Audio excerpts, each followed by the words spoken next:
नमस्कार दोस्तों, स्वागत है आपका SSC learning point by Singh sir. आज हम करेंगे 22 जुलाई की शिफ्ट 3। ठीक है, 22 तारीख के सेकंड शिफ्ट तक सभी कंप्लीट हो चुके हैं, उसको भी जाकर देख लीजिए। चलिए फिर स्टार्ट करते हैं बिना देरी किए हुए। एक समबाहु त्रिभुज का परिमाप उसकी प्रत्येक भुजा की लंबाई से 40 सेंटीमीटर अधिक है। इस समबाहु त्रिभुज की प्रत्येक भुजा की लंबाई कितनी होगी? देखो, समबाहु त्रिभुज की भुजा मान लो एक, परिमाप क्या होगा 3a, इसकी भुजा से कितना 40 सेंटीमीटर, यानी कि 2a बराबर कितना आ गया 40, यानी a बराबर कितना आ गया 20 सेंटीमीटर। अगला सवाल, 1000 पर 5% की वार्षिक दर से 2 वर्ष के साधारण ब्याज और उसी धनराशि पर 10% की वार्षिक दर से 2 वर्ष के साधारण ब्याज का अनुपात कितना? देखो, यहाँ से कितना मिलेगा 5 दूनी 10, और इससे कितना मिलेगा 10 दूनी 20, यानी कि 10 दूनी 20, 1:2। 1000 को भूल जाओ। ठीक है, अगला सवाल, 2/7, 40% ऑफ बी बराबर 48 है, तो बी का मान कितना होगा? 40% बटे 100 हो जाएगा, 20 दूनी 40 हो गया, 20 पंजे 100 हो गया, यानी 2 दूनी 4 हो गया, 4 एकम 4, 4 दूनी 8 हो गया। तो बी बराबर कितना आ गया? 5 72 62 84 गुणे 5 आ गया, यानी 5 चौको 20, 5 अट्ठे 40, तो 42, 420 बनना नहीं है जिंदगी में। अगला सवाल, ए एक कार्य का 25% भाग 10 दिनों में पूरा कर सकता है, बी उसी कार्य के 40% भाग को 16 दिनों में पूरा कर सकता है। ए और बी मिलकर उसी कार्य का 2 गुना कार्य कितने दिनों में पूरा करेंगे? देखो, ए 25% भाग कर रहा है 10 दिन में, तो 100% भाग कितने दिनों में करेगा? 25 चौकू 100, 4 गुना हो गया, तो ये करेगा कितने 40 दिन। अब बी का देख लो, 40% भाग कर रहा था वो 16 दिन में, 100% भाग कितने दिनों में करेगा? देखो, 20 दूनी 40, 20 पंजे 100 हो गया, 2 का क्या गुना हो रहा 8 गुना, 5 का 8 गुना 40 दिनों में कर लेगा।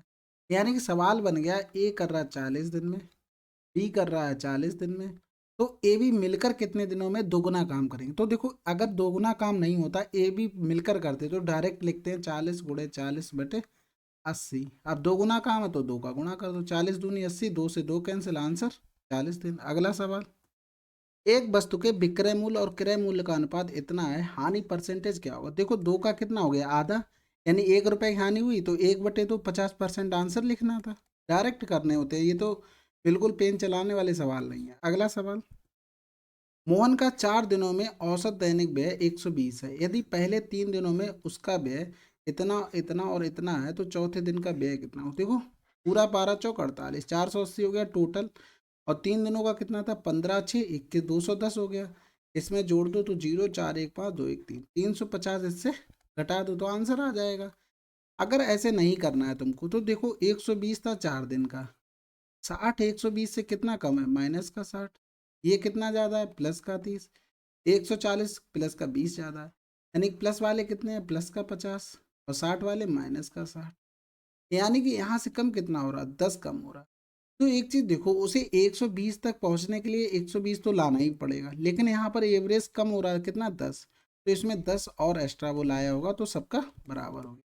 अगला सवाल, 2000 पर 30% की छूट, 5000 पर 40% की छूट का अंतर कितना होगा? देखो, 2000 का 30%, 2 जीरो चले गए यानी कि 600 रुपये, इसके 2 जीरो चले गए, 500 को भी 2000, दोनों का डिफरेंस 1400। अगला सवाल, यदि E2 E5 द्वारा ली गई छुट्टियों की संख्या के बीच का अंतर 14 है, तो वर्ष के दौरान सभी 6 कर्मचारियों द्वारा ली गई छुट्टियों की कुल संख्या कितनी? देखो, E2 कहाँ पर ये, और E5, यानी डिफरेंस कितना है 4, 4 की वैल्यू है 14, सभी का पूछा गया, यानी कि 100% की वैल्यू पूछी गई, ये 4% की थी, तो 14/4 थोड़े 100 हो गया, तो ये हो गया 25 चौकू 100, और इधर हो गया 25 चौकू 100, 25 से कम 25 10 पे। अगला सवाल, राहुल ने एक डिब्बा 40% की हानि पर 1440 में बेचा, राहुल को 40% का लाभ अर्जित करने के लिए बॉक्स का विक्रय मूल्य कितना रखना चाहिए? देखो, हमने माना कि 100 रुपये सीपी था उसका, उसने 40% की हानि पर बेचा, तो बेचा कितना 60 में, लेकिन उसे प्रॉफिट चाहिए, यानी 160 में 140 में बेचना था। इनमें दोनों में अपना अनुपात निकाल लो, 2 3 6 2 7 14, तो 3 की वैल्यू थी 1440, हमें चाहिए कितनी थी 7 की वैल्यू, यानी 3 चौकू 12 हो गया, 3 अट्ठे 24 हो गया, गुणा कर दो, 0 7 अट्ठे 56, 7 चौक 2805, 3307। अगला सवाल, श्रेया के वेतन में 10% की वृद्धि की गई, उसका नया वेतन 5500 है, वृद्धि से पहले उसका वेतन कितना था? सिंपल सवाल, एक्स था, 10% की वृद्धि यानी 11/10 बराबर 5500 हो गया। कितनी बार जाएगा, 5 बार चला गया, यानी कि x बराबर 5000 आंसर आ गया।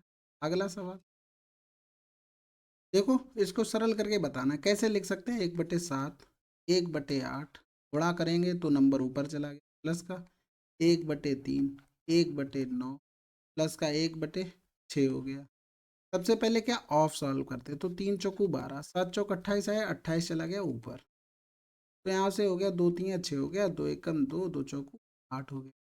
यहाँ से करेंगे 4 दूनी 8, तो कितना आ गया 1/7 दूनी 14 प्लस 9 तियाँ 27 प्लस का 14/, एलसीएम ले लो। देखो 3 तो 27 में होगा, तो 3 तो आएगा नहीं एलसीएम में। 14 में कुछ, 14 और 27 में कुछ कॉमन है, कुछ भी कॉमन नहीं, तो एलसीएम आ गया 14 गुणे 27, यहाँ हो गया 27, यहाँ हो गया 14, यहाँ हो गया 14 गुणे 14, 3 नेम 27 यानी कि गुणे 9। अब ऑप्शन देखो एक बार, देखो इसमें 405, 378, 378, 378, यानी हर से कोई काम नहीं चला। ऊपर देखो 2 8 5 5, 5 भी 2 में मिल गए, यानी कि पूरा सॉल्व करना।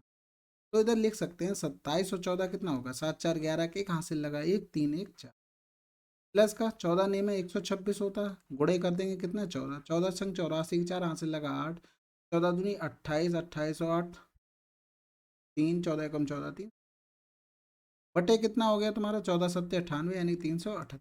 तो जोड़ दो, 4 1 5 हो गया, 6 4 10 की 0 आंसर लगाई 1805/378 आंसर आ गया। अगला सवाल, पाइप ए एक खाली टंकी को 30 घंटे में भर सकता है और पाइप बी इसे 10 घंटे में भर सकता है। पाइप ए और बी द्वारा एक साथ टैंक को भरने में जितना समय लगता है, टैंक में एक रिसाव के कारण दोनों पाइपों द्वारा इसे पूरी तरह से भरने में उसे 1.5 घंटे अधिक लगते हैं। यदि टैंक पूरी तरह से भरा हुआ हो तो केवल रिसाव द्वारा टैंक को पूरी तरह से खाली करने में कितना समय लगता है। देखो, एक टैंक था, ए 30 घंटे में भरता था, बी कर रहा है। अब वो कह रहा है कि दोनों जितना समय लेते हैं, अगर खाली वाला भी चालू है तो 1.5 घंटा चालू ले, तो दोनों कितना समय लेंगे। दोनों का टाइम निकालने के लिए दोनों का गुणा कर दो, अब बटे उनका योग कर दो, यानी कि 4 सत्ते 28, 4 पंजे 20 कितना लेते हैं, यानी ए प्लस बी टाइम ले रहा है तुम्हारा 7.5 और ए प्लस बी माइनस सी कितना लेगा 1.5 घंटे ज़्यादा, यानी कि 9। तो 7.5 और 9 का एलसीएम देख लो, यानी कि 0 हो गया, ये पॉइंट उठाया, 15 पना 75, 15 छक्का 90 आ गया, यानी कि दोनों में 15 कॉमन हो गया, 6 5 में कुछ कॉमन है, कुछ भी नहीं, यानी कि ये एलसीएम हो गया। एक पॉइंट लगाया था, यानी कि जे 0 चला, 15 तियाँ 45 हो गया। अब यहाँ से जब इसमें एलसीएम निकालते हैं तो 45 में 7.5 से भाग करेंगे, यानी कितनी बार, 6 पंजे 30, 6 बार चला जाएगा, ये 9 पन्ना 45, यानी ए प्लस बी 6 भर रहा है तो ए एक खाली कर, यानी इसको कितना टाइम लगेगा खाली वाले को, 45/1 45 घंटे। अगला सवाल, 21,000 की राशि को राज और करण के बीच इस प्रकार बांटा जाना है कि राज को करण से 9,000 कम मिले। राज को मिली धनराशि और करण को मिली धनराशि का अनुपात कितना। देखो 21,000 से अगर 9,000 हम घटा दे तो कितना बचेगा, 12,000 बचेगा। 12,000 को दो भागों में बराबर बराबर बांट दो, 6,000 6,000। करण को क्या थे 9,000 रुपये ज़्यादा मिले थे, ये करण जी आ गए, तो इधर हो गया तुम्हारा 9 6 15,000 रुपये, ये हो गया तुम्हारा 6,000, ये तो चले गए, 3 दूनी 6 हो गया, 3 पंजे 15 आंसर।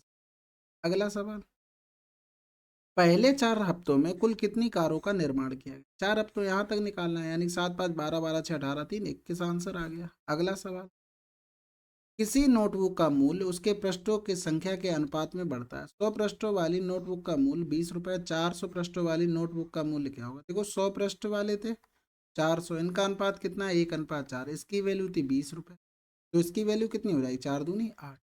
अगला सवाल, 100 और 200 के बीच 7 के कितने गुणज हैं। सिंपल है, 7 के बाद देखो 7 का गुणज कौन सा आ रहा, 15 सत्ते 105, इधर करेंगे तो 7 दूनी 14 हो गया, 5 और 7 8 56, यानी कि 196 हो गया। तो यहाँ से देखो इन दोनों में डिफरेंस कितना, 6 से 5 गया 1 बचा, 9 से 0 गया 9 बचा, बटे हो गया 7 प्लस का 1, 13 सत्ते 91, 13 1 14। ये तो पता है ना, टोटल नंबर निकालते तो last term minus first term upon difference plus का 1, ये आ जाते हैं तुम्हारे टोटल नंबर। अगला सवाल, 24 सेंटीमीटर त्रिज्या वाले एक ठोस गोले को पिघलाकर 3 सेंटीमीटर त्रिज्या के कितने ठोस गोले बनाए जा सकते। देखो बहुत बार बताया, इसमें केवल रेडियस का खेल होता है। तो 3 × 8 = 24, रेडियस ध्यान रखो हमेशा क्या क्यूब हो रही, तो 8 का क्यूब 5। अब जरूरी नहीं हर बार लिखो 4/3 पाई आर क्यूब, फिर 4/3 पाई स्मॉल आर क्यूब बराबर इंटू एन, एन बनेगा, यानी ये कैंसिल आउट, बचा क्या आर अपॉन आर ही तो बचा है। तो यहाँ से तो ये लिखना जरूरी नहीं है, डायरेक्ट कर लो। अगला सवाल, एक लंबवृत्तीय शंकु का आयतन इतना है, यदि इसके आधार की त्रिज्या 7 सेंटीमीटर है तो शंकु की ऊंचाई कितनी है। देखो शंकु का आयतन 1/3 पाई आर स्क्वायर इंटू का एच बराबर 3080। तो यहाँ देखो जब रेडियस क्या होती है 7, तो सर्किल का एरिया 154 होता है, ये याद होगा सबको। जब 14 होती तो कितना होता है, 616 होता है, ये तो सबको याद ही होगा ना। तो देखो शंकु का बेस क्या होता है, सर्किल होता है, तो वही तो एरिया लिखा है यहाँ पर पाई आर स्क्वायर की वैल्यू, यानी 1/3 154 इंटू एच बराबर 3080।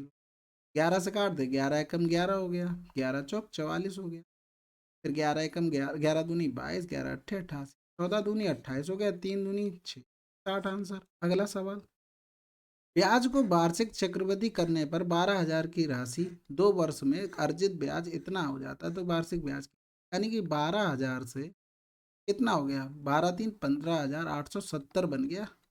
ये हो गया तुम्हारा प्रिंसिपल, ये आ गया अमाउंट, जीरो से जीरो चला गया। काट दें, 3 से 3 चौकू 12 हो गया, 3 पंजे 15, 3 दूनी 6, 3 दिन 27।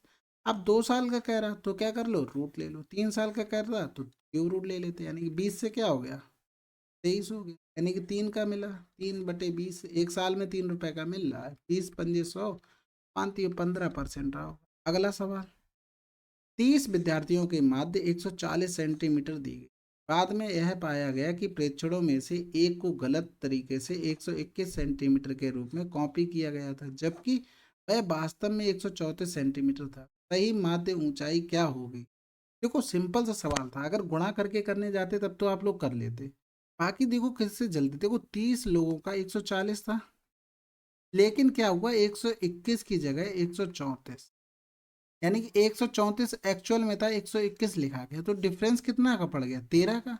यानी कि इतना और बढ़ना चाहिए था, कितने लोगों में 30 लोगों में, तो 3 × 4 = 12, यानी कि 0.4 सब में और बढ़ना चाहिए, तो 0.4 इसमें जोड़ दो तो आंसर आ गया 140.4। अगला सवाल, एक व्यक्ति ने 18 घंटे में 150 किलोमीटर की दूरी तय की। उसने आंशिक दूरी पैदल 5 किलोमीटर प्रति घंटा की चाल से और आंशिक दूरी साइकिल द्वारा 10 किलोमीटर प्रति घंटा की चाल से तय की। उसके द्वारा साइकिल से तय की गई दूरी कितनी है।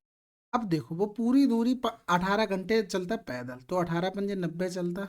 अगर वो साइकिल से चलता है तो 180, लेकिन चला कितना 150, डिफरेंस कितना आ गया 30 का, इसमें आ गया 60, 30 से कम 30, 30 दूनी, यानी कि 3 की वैल्यू 18 है, तो किसकी निकाल ली थी हमें, साइकिल द्वारा, यानी कि 2 की वैल्यू, यानी 3 छक 18, 6 दूनी 12 घंटे आ गए, यानी कि 10 किलोमीटर प्रति घंटा की चाल से चलेगा तो 120 किलोमीटर की दूरी।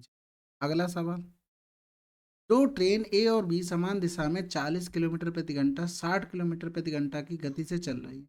यदि दोनों ट्रेनें एक ही स्थान से एक ही समय पर चलती हैं तो 1 घंटे बाद उनकी बीच की दूरी क्या होगी। इनका डिफरेंस 20 आ गया 1 घंटे में, यानी कि 20 किलोमीटर रही होगी दूरी। अगर नहीं समझ में आ रहा देखो, 40 किलोमीटर प्रति घंटा चलता 1 घंटे में कितना चल लेता, 60 वाला कितना चल लेता 60, डिफरेंस कितना आ रहा 20। अगला सवाल, देखो सबसे सिंपल और सबसे सरल सवाल है इस शिफ्ट का। तो देखो डिवाइड करते हैं, 4×3 = 12, यहाँ से करेंगे 3×3 = 9, 11 नहीं में 99, 99 से अगर 98 घटाएंगे तो बचेगा कितना, एक, एक का स्क्वायर क्या होता है एक ही होता है, यानी कि 900 डिवाइड बाई 1 कर दो, आंसर क्या। अगला सवाल, 7 क्रमागत सम संख्याओं का औसत 12 है, यदि अगली सम संख्या भी ले ली जाए तो नया औसत कितना। देखो सिंपल है, 12 है, यानी कि 3 संख्याएं इधर रही होंगी, 3 संख्याएं अगली संख्या को, यानी कि इस संख्या को जोड़ा जाए तो यहाँ देखो कितना पहुंचेंगे, 2 2 4 2 6 2 8, 12 में 8 जोड़ा, अगली संख्या 20 आ जाए। ठीक है, अब एवरेज से कितना ज़्यादा 8 ज़्यादा, यानी कि एवरेज में लोग कितने हो गए 7 पहले थे, एक अब बढ़ गए, यानी 8 लोगों में डिवाइड करेंगे तो प्रत्येक पर एक बढ़ेगा, यानी कि 12 + 1 करेंगे 13 आंसर। अगला सवाल, हिरणों की संख्या चिड़ियाघर में जानवरों की कुल संख्या के कितने परसेंट है। देखो हिरण कहाँ पर है, ये है, यानी कि हिरण टोटल 15 है, तो 15 5 20 5 25 25 और 5 30 20 50 10 60, यानी कि 60 गुणे 100 कर दो, 15 चौकू 60 हो गया, 25% आंसर। अगला सवाल। चलिए 22 जुलाई की शिफ्ट 3 कंप्लीट हो गई है। बाकी जो शिफ्ट बची हुई है, 6 शिफ्ट बची हुई हैं अभी, ठीक है, उनको भी जल्दी जल्दी करके सब खत्म करते हैं, कोई प्रॉब्लम नहीं है। आप लोग बस पढ़ते रहिए, पेपर बिल्कुल नज़दीक आ गया है, ठीक है। चलिए मिलते हैं अगले वीडियो में, तब तक के लिए जय हिंद जय भारत।